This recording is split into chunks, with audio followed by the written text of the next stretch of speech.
Thank you for tuning in as we go through demystifying the DSM, and this is actually part of the grief series as well.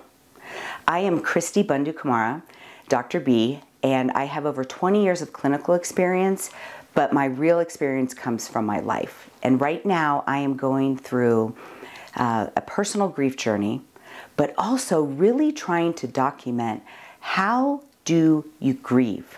And so we've gone through several grief theories, and I'm trying to apply those and show how do you actually do that. I have experienced intense grief, and today I'm talking about the DSM criteria for prolonged grief disorder. And part of this I don't think is fair because I don't like to have a DSM diagnosis myself, but that's okay. Right? The criteria for prolonged grief disorder by DSM is 1 year. For intense grief, losing a child, losing a spouse, or any kind of intense grief that really changes your life and shatters your belief system, all of that is going to take you longer than a year. At that year point, you are just ready to start the hard work. And I talk about that from experience. So my son Reggie died in 2016, and I started to work through some of these grief things, and I really worked through what I call controlled grief. And I think after 5 years of actively doing controlled grief, the intensity and the frequency in which I had to do it decreased. But then my daughter passed away in her sleep, December 14th, 2021. And I literally spent the first 10 months still like kind of hyper-focused on, oh my God, I have to turn this pain into purpose. And I really didn't do a lot of controlled grief. And so now we're working on I'm at 10.5 months, and I've decided I've got to start this grieving process. So I'm not going to be done at that 1 year. And so 1 year is kind of that arbitrary number, but for the DSM criteria for prolonged grief disorder, you must meet that criteria of it being longer than 1 year. So to meet criteria for prolonged grief disorder, you must have at least 3 to 5 of these specific symptoms after 1 year. Identity disruption.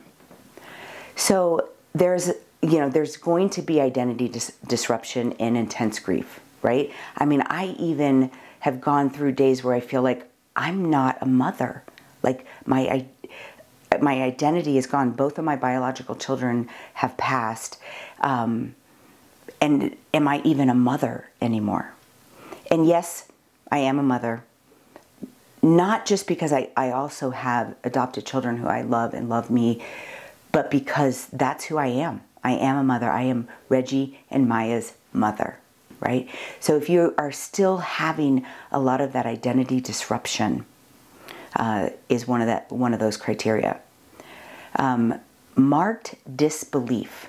We all go through periods of, I can't believe this happened. But if it's to a point of after a year and it is marked and it is causing you not to move forward, not to be able to process this grief, that is a sign of prolonged grief disorder. If you're avoiding reminders, this is the opposite of controlled grief. Controlled grief is you take down pictures and you look at them and you cry over them. You bring out old videos. I wear my daughter's clothes. I even have one sweatshirt of my son's that I can fit. And if you're avoiding those reminders, that's unhealthy. Okay, and that can contribute to prolonged grief disorder.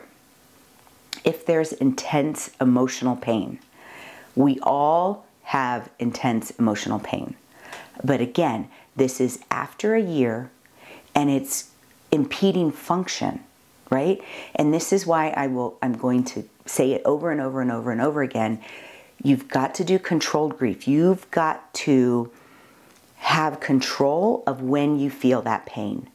Otherwise, it's going to come out of nowhere at inappropriate times, and so then you're going to be afraid to actually engage and get back out there. So again, back to that mentally strong method and making those choices.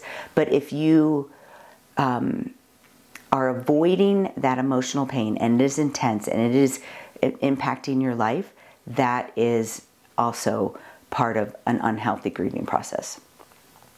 If you're having difficulty reintegrating, I talk a lot about reintegration. I love the 6 R's. It says reinvest. Like, if you are not doing a little bit of that after 1 year, you are now meeting the criteria for prolonged grief disorder. Emotional numbness. You will have periods of emotional numbness, especially if you're doing controlled grief. There's sometimes I will bring stuff out and I won't even cry. And I know it's painful, right? But it's in a controlled environment. It's not all the time. And I am having times where I'm feeling that emotional pain. So kind of overall emotional numbness. If you truly believe life is meaningless, I'm not talking about, you know, in a few seconds when you're feeling that pain, but after a year and you are just in general feeling like life is meaningless, this is prolonged grief disorder.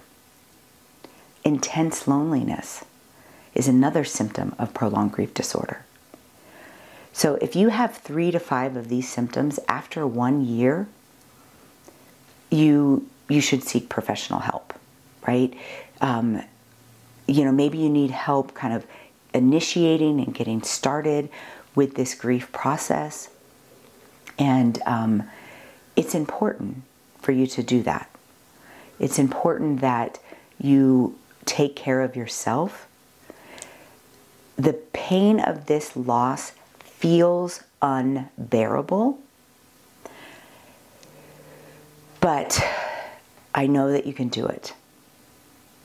I'm doing it, and I know you can do it because I believe that you are mentally strong.